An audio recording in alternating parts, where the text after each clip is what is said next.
Definitely know that one. Let me see. Abby. Hey, not knee at Abby. I never know how to pronounce your name, but this guy's always on my lives. How you doing, man? He says, "Have you ever seen an ISO with a light workload?" Oh, oh, I love this question. Have you ever seen an ISO with a light workload? Wait, where is this question? I have yet to see an ISO with a light workload. Man, that's a great see. That's what I love about these lives, because there's so many ISOs who are talking to me, and I know exactly what they're talking about. And this is the only time I can talk about stuff like this. Man, that's a great comment. That's not even a question. That's a statement. That's a hilarious statement.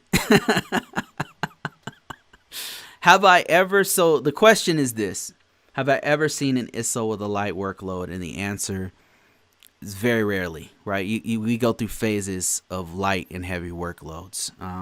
Usually not light, because, and the reason why is this: it's kind of a good and bad reason. I'll start with the bad. The reason why it's bad that you rarely see an ISO with a light workload is because it's stressful, right? It's not an easy job. It can be very stressful because you're working. A lot of times you're working with a lot of difficult customers often, right?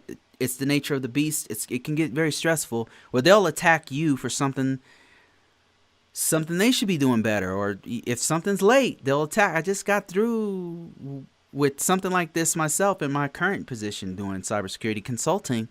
It wasn't fun. I was late on the delivery, man, and they ripped me apart. They ripped me apart. I don't even know what's gonna happen tomorrow, right? I don't even, when I go back to work next week, I don't know where this is gonna go, but they were pissed. You know, never mind that I got them a certification. Never mind that. Forget all the good things I did. But so that's a bad thing. It can be very stressful in cybersecurity in general. The good thing is, even if I mess up, man, if they're firing me, man, I can find a job in weeks, like days, if I want to, right? If I'm not picky, days, hours. You always have a position. There's not enough people to do this work. It's a double-edged sword, because on the one hand, you're always busy and it's stressful, but on the other hand, you always have a high-paying job. I don't have to worry about, like, any economy. They always need a cybersecurity guy. So, and it's not like I'm the sharpest tool in the shed. I know guys who are super smart. They can do anything. That's not me. I'm not a firewall guy. I've done IPS stuff. I'd have to learn it again. I haven't done it in years. I did Seams before, but man, I haven't done that in many years. Like, I'm just a compliance guy, and I'm busy as hell. So, don't get me wrong. I could learn that stuff pretty fast. I've touched some of it, but I don't, So yeah, to answer your question, no, I haven't really seen too many ISOs who have a light workload. I was about, just to give you an idea. ConvoCourses is doing really well, and I've reached out to a couple of cybersecurity professionals who are brilliant at what they do, and they're like so excited to help me teach, and they're supposed to be on ConvoCourses.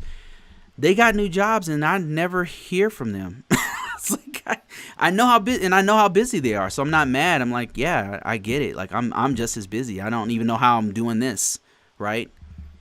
I have to burn the midnight oil just to do any kind of extracurricular activities.